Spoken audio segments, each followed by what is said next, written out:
चमकपुर गांव में गोपाल नाम का एक लड़का रहता था। उसकी सौतेली माँ और बाप ने उसे घर से निकाल दिया था। उसकी सौतेली माँ ने सब कुछ अपने और अपने बच्चों के नाम पे कर रखा था और गोपाल को हिस्से के नाम पे 3 गायें दे रखी थी। गोपाल पढ़ा लिखा तो बहुत था, पर नौकरी ना मिलने के कारण उसने सोच लिया था कि वो अब उन तीनों गायें की खूब देख रेख करके उनसे जो दूध मिलेगा उसे बेच के अपना कारोबार चलाएगा। अब मैं बिल्कुल अकेला हो गया हूँ। गौ माता, तुम तीनों के अलावा मेरा अब कोई भी नहीं है। बस मेरा घर चलाने के लिए तुम तीनों को मेरी मदद करनी होगी। तीनों गायें बहुत ही हट्टी कट्टी और जवान थीं और रिश्ते में भी एक दूसरे की बहनें लगती थीं। चंपा, चमेली और मैना। मैना सबसे बड़ी और समझदार गाय थी।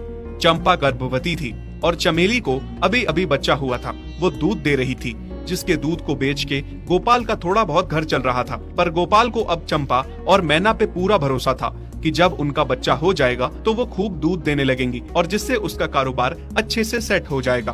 देखा चमेली बहन, हमारे मालिक को कितनी उम्मीदें हैं हम तीनों से।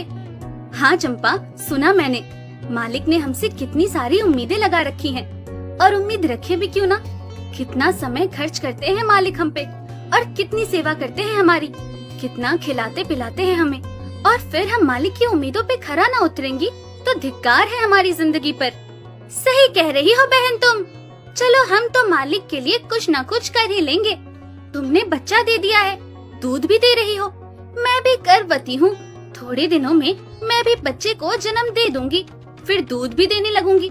लेकिन इस मैना दीदी को देखो, हम दोनों से बड़ी हैं, एक बार भी बच्चा न दे पाई आज तक।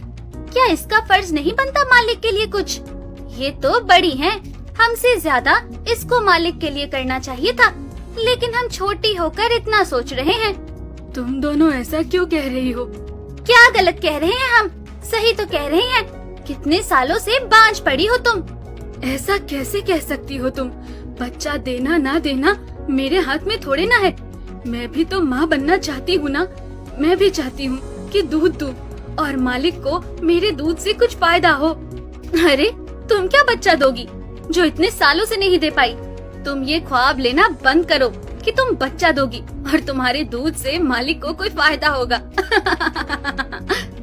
दोनों छोटी बहनें बड़ी बहन मैना की बेबसी का मजाक उड़ाती हैं और उस पे हंसती हैं। इस बात से मैना बहुत दुखी होती है और रोती है कि उसी की बहनें उसको दिलासा देने की बजाय उसे ताने मार रही हैं, उसका मजाक। फिर एक दिन गोपाल का पड़ोसी उससे कहता है, अरे गोपाल, तुम्हारी 2 गायें तो ठीक है, एक गाय का क्या है? उससे तुम्हें कोई फायदा नहीं है, बेच क्यों नहीं देते उसे? अरे नहीं नहीं भाई साहब, बेचना क्यों उसे? अभी बच्चा नहीं दे रही तो क्या पता कल वो बच्चा दे दे। कोई भी काम जल्दबाजी में नहीं करना चाहिए। अरे नहीं गोपाल, मेरे कहने का ये मतलब था कि तुम्हें अपना कारोबार जल्द खड़ा करने की जरूरत है, क्योंकि तुम्हारे घर वालों ने तुम्हारे साथ जो कुछ भी किया वो बहुत गलत था। अब तुम्हें जो भी करना है अकेले ही करना है। आगे शादी भी तो करनी है तुम्हें, उसके लिए भी खूब पैसा कमाना पड़ेगा। जब तुम्हारी सारी गायें दूध देंगी तभी तो कारोबार अच्छा चलेगा ना। हाँ, बात तो तुम सही कह रहे हो भाई। मेरी मानो तो तुम अपनी गायों को क्रॉस करवा के देख लो, शायद उससे बच्चा हो जाए। हाँ, ये सुझाव तुमने सही दिया, मैं कल ही ऐसा कर लेता हूँ। सुना तुमने मैना बहन मालिक की बातों को? कितना परेशान है मालिक तुम्हारी वजह से। पर तुम्हें तो कोई बात कह ही नहीं सकते, झट से बुरा जो मान जाती हो तुम। मैना ये सब सुन के बहुत दुखी होती है, पर करती भी क्या, उसके हाथ में कुछ नहीं था। गोपाल ने मैना को क्रॉस करवा के भी देखा, पर उसका भी कोई फायदा नहीं हुआ। गोपाल, जो सुझाव मैंने तुम्हें दिया था, क्या वो तुमने आजमाया? हाँ भाई, वो भी करके देख लिया, पर उसका भी कोई असर ना हुआ।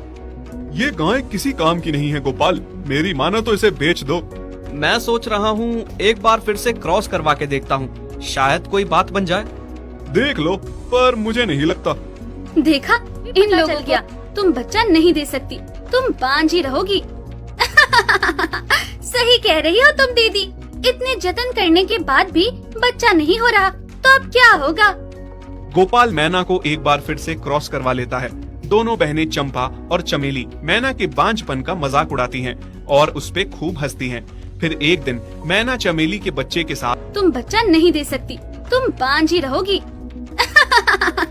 सही कह रही हो तुम दीदी, इतने जतन करने के बाद भी बच्चा नहीं हो रहा तो अब क्या होगा? गोपाल मैना को एक बार फिर से क्रॉस करवा लेता है। दोनों बहनें चंपा और चमेली मैना के बांझपन का मजाक उड़ाती हैं और उस पे खूब हंसती हैं। फिर एक दिन मैना